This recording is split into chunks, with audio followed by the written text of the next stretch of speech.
Coucou tout le monde! Aujourd'hui la vidéo du mercredi, carterie, avec cette fois-ci la box de Mars de tout en colle. Je vais utiliser les deux papiers que vous voyez ici à l'écran, ainsi bien sûr que le tampon escargot, et puis une chute de papier craft. De même que comme base de carte, je vais utiliser la feuille de papier structure lin blanc qu'il me reste donc de ma box. Avec ma presse de précision, je vais tamponner ce petit escargot sur le craft qui est fourni dans la box ce mois-ci. Je l'ai ancré avec ma Memento puisque je vais travailler avec des crayons de couleur certes, mais je vais estomper avec la solution de mélange pour crayons de couleur. Donc Memento obligé, enfin en tout cas une encre adaptée à ce type de travail, un petit peu comme pour les feutres à alcool. Donc vous voyez, l'avantage de la presse de précision, c'est que je n'avais pas très bien appuyé sur le bas du tampon, et grâce à la presse, j'ai replacé mon tampon et mon papier exactement au même endroit, ce qui fait que j'ai pu retamponner pour ajouter des précisions sans avoir de décalage. Pour le nettoyage de mes tampons, j'utilise toujours cette bouteille avec un petit embout mousse de la marque Stézon.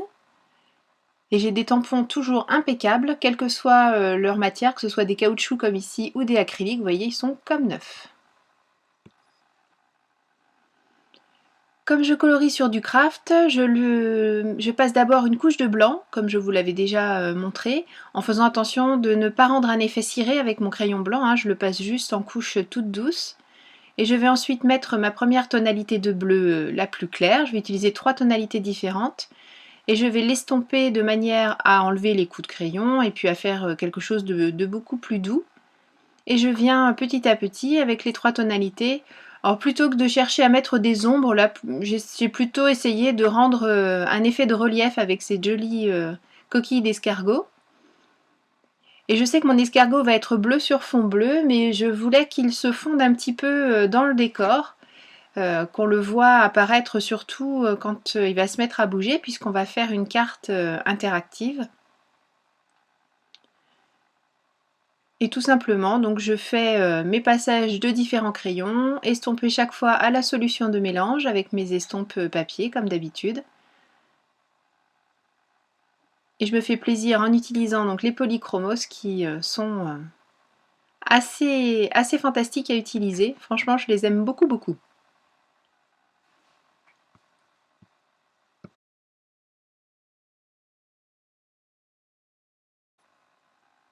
Une fois la mise en couleur terminée, on passe au découpage en faisant attention en l'occurrence de bien lui garder ces deux petites cornes à cet escargot. Et bien sûr, une fois le découpage terminé, je repasserai le tour avec mon crayon noir, toujours hein, pour éviter déjà la tranche du papier, même si en l'occurrence elle n'est pas blanche, elle est quand même apparente une fois la découpe terminée. Et puis aussi pour éventuellement rattraper des petites erreurs de découpe. Quelquefois on va ou trop loin ou pas assez, donc c'est vrai que de passer un petit coup de crayon noir, ça pardonne bien nos petites erreurs.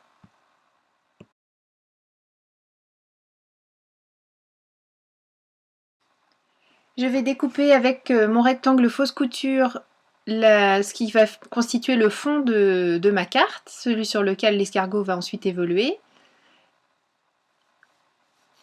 Je vais ensuite découper le papier avec les petits boutons pour faire en sorte de réaliser une frise. Au lieu de se déplacer dans l'herbe ou je ne sais quoi, cet escargot va évoluer au milieu des boutons. Ben voilà, c'est pourquoi pas, hein. Donc je m'amuse à découper une bande en suivant les arrondis des boutons, en faisant en sorte d'essayer de faire quelque chose d'assez linéaire, mais en gardant bien tous ces motifs boutons. Et je vais en découper ensuite une seconde un peu plus haute, de manière à faire deux épaisseurs de boutons, et l'escargot va évoluer entre ces deux épaisseurs.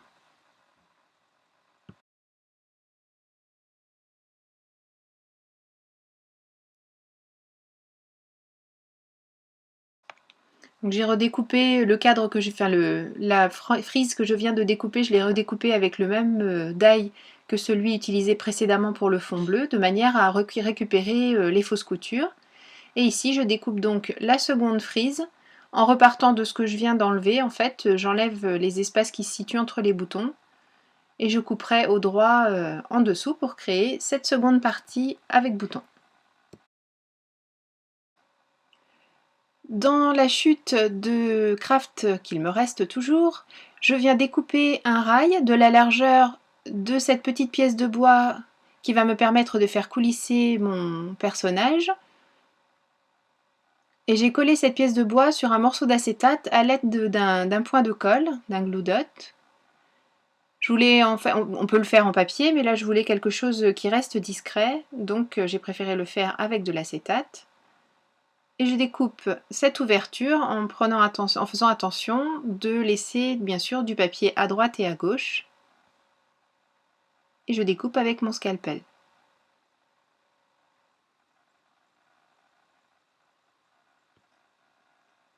Je vais maintenant habiller cette partie sur 3 côtés avec de la mousse adhésive. Pourquoi sur 3 côtés? Parce qu'il faut que j'en laisse un libre pour pouvoir faire coulisser ma pâte en acétate. Là, je ne mets qu'une épaisseur d'adhésif et j'ai pas prêté attention au fait qu'il n'était pas suffisamment haut pour compenser la hauteur de la pièce de bois, ce qui fait que je vais en rajouter après par-dessus, mais bon, c'est pas très grave, j'aurais pu le faire directement en double de ce côté.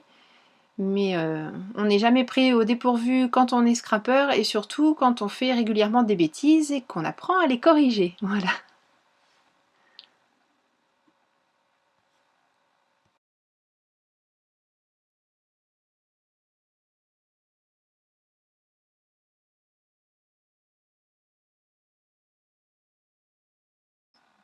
Avant de coller tout ça en place, bien sûr, un petit peu d'encre distress. J'ai choisi aujourd'hui la Walnut Stain. J'ai hésité entre prendre une marron et prendre une bleue, mais j'ai finalement opté pour une marron assez soutenue. Et je trouve que ça rend juste le service nécessaire, c'est-à-dire que ça vient finir les bords de nos papiers, donner ce petit effet vieillot que j'aime bien. Donc je mets de la colle partout sur celui-ci puisqu'il va venir directement sur le fond bleu. J'ai toujours ma colle à pointe fine, hein, la railleur. Et je viens maintenant coller en place le rectangle avec la mousse, en laissant la partie ouverte sur la droite, de manière à faire coulisser ma languette en acétate. Et c'est là que je m'aperçois que je n'en ai pas suffisamment épais, donc je remets une deuxième couche. Par contre, cette fois-ci, je m'y prends un peu différemment puisque je ne vais pas pouvoir en mettre en haut, contrairement à ce que je suis en train de faire là. Sinon, bien sûr, mon personnage, mon escargot, ne pourrait plus coulisser. Ou alors, il aurait fallu que je la laisse, mais que je n'enlève pas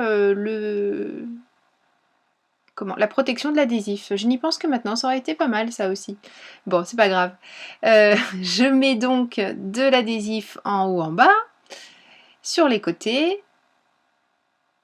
Et c'est là que je me dis, bah oui mince, mais comment est-ce que je vais faire circuler mon escargot? Et j'enlève l'épaisseur de mousse que j'aurais donc, comme je vous l'ai dit plus tôt, laissé et ne pas enlever la protection de l'adhésif tout simplement. Ou alors j'aurais pu ne pas me tromper dès le départ et ça aurait été encore mieux. Bon, c'est pas très grave, hein, tout ça est rattrapé, la carte se porte bien et fonctionne correctement.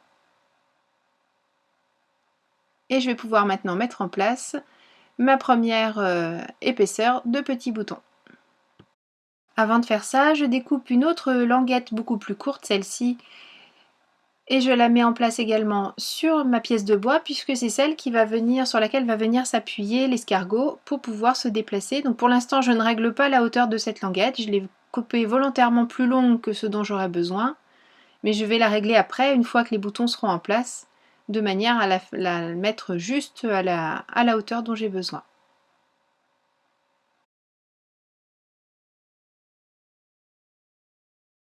Pour coller l'escargot en place, à nouveau un point de colle que je viens déposer sur ma languette d'acétate et je recouperai ensuite la longueur dont je n'ai pas besoin et qui dépasse de l'escargot, même si c'est difficile à voir là à la caméra. Dans la réalité, c'était franchement pas joli, donc, mais il était prévu que je la coupe, donc pas de souci, et ça marche! Pour le sentiment, je vais utiliser la languette de bois autocollante qui est fournie dans la box ce mois-ci. Alors, je suis vraiment séduite par ce produit, j'avais très envie de le mettre sur cette carte. Je découpe la longueur dont j'ai besoin et je vais découper avec ce die bannière qui est sur l'ensemble de die Blueprint 27. Je crois que vous avez l'habitude maintenant, hein, vous savez un petit peu ce que j'utilise régulièrement. Je le passe bien sûr dans la Cuttlebug sans aucun problème. Et voilà, ma découpe adhésive prête à être utilisée.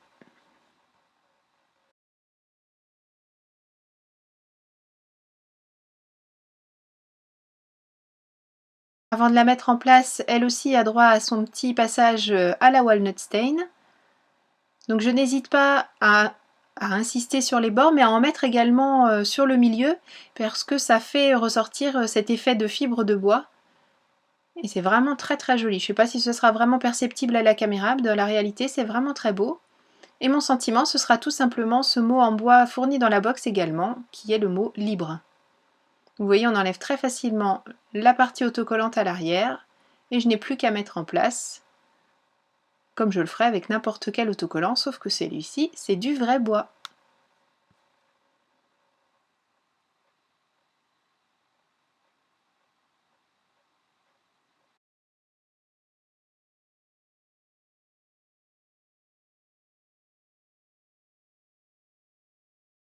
Avec un autre die toujours de Blueprint 27, j'ai découpé cette forme de bannière, j'ai découpé les deux épaisseurs en même temps de de cet adhésif bois, ou de ce bois adhésif, et ça s'est coupé sans aucun problème.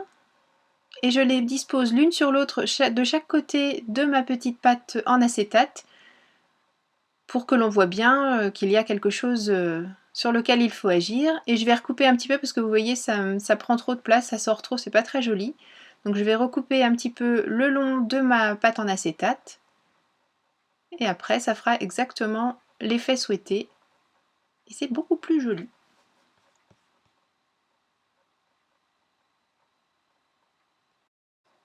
Avec mon massicot, je découpe mon papier structure lin blanc aux dimensions nécessaires pour ma carte.